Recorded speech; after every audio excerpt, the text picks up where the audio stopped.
So guys, let's discuss this question. Question is, read the following statements carefully and choose the correct alternative from the following options. ये चार options में से. Statement 1 says that higher indifference curve represents larger bundle of goods, which means more utility because of monotonic preference. बिल्कुल सही statement है. इसमें क्या बोला गया है, फर्स्ट स्टेटमेंट जो हमें दी गई है इसमें बोला गया है हाइयर आईसी, जितना हाइयर आईसी होगा उतना ही हाई कंजम्पशन होगा. हाइयर बंडल बोला है ना, हाइयर बंडल ऑफ गुड्स मतलब हाइयर कंजम्पशन. ये रहा देखो, ये दो आईसीज हैं, एक ये वाला एक ये वाला, आईसी 1 आईसी 2. जितना हाइयर आईसी है उतना ही ज्यादा हमारा कंजम्पशन लेवल है. यहां पर देखो दोनों का कंजम्पशन लेवल कितना है, कम कम है. यहां पर ये इतना कंज्यूम कर रहा है एंड ये इतना कंज्यूम कर रहा है. बट वहीं जितना हाइयर आईसी पे गए उसका कंजम्पशन भी, दोनों ही गुड्स का कंजम्पशन भी क्या हो गया, इंक्रीज हो गया. तो जितना हाइयर आईसी उतना हाइयर कंजम्पशन, एंड जितना हाइयर कंजम्पशन होता है उतना ही हाइयर सेटिस्फैक्शन होता है.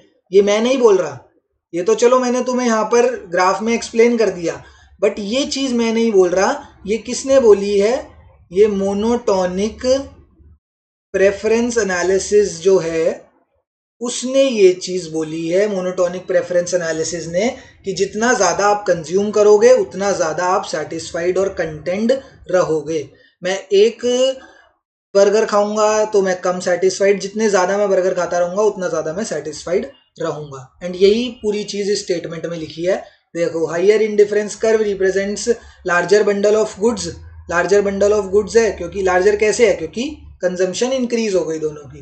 विच मीन्स मोर यूटिलिटी, जिसका मतलब हाई सेटिस्फैक्शन या high utility because of monotonic preference. So this statement 1 is absolutely true. Regarding statement number 2, only one indifference curve can pass through a given point on an indifference map. अब ये अच्छा है point.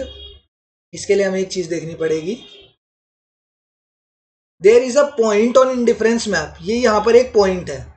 इस point से ये indifference curve pass कर गया. ठीक है, ये इंडिफरेंस कर्व इस पॉइंट से पास कर गया, ये वाले पॉइंट से. इसका नाम है इंडिफरेंस कर्व 1. अब ये कह रहा है क्या यही एक लौता पॉइंट, यही एक लौता इंडिफरेंस कर्व होगा जो पॉइंट ए से पास करेगा.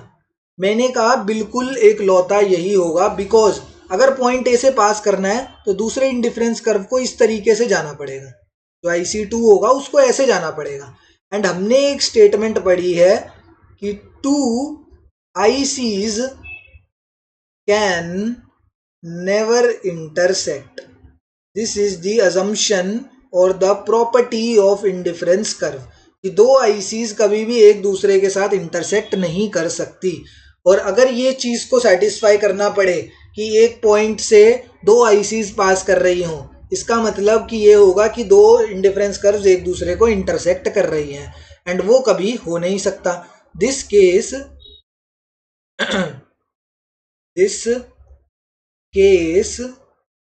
Is not possible. ये केस तो पॉसिबल ही नहीं है. इसका मतलब जो ये स्टेटमेंट बोल रहा है कि only one IC can pass through a given point, मतलब अगर ये एक पॉइंट दे रखा है तो इस पॉइंट से सिर्फ एक ही आईसी पास थ्रू कर सकता है, कोई और आईसी पास नहीं कर सकता. Therefore this statement number true, the statement number 2 is also true. Rhyming हो गया थोड़ा सा. Both the statements are true. Option number 1 is the correct answer to this question.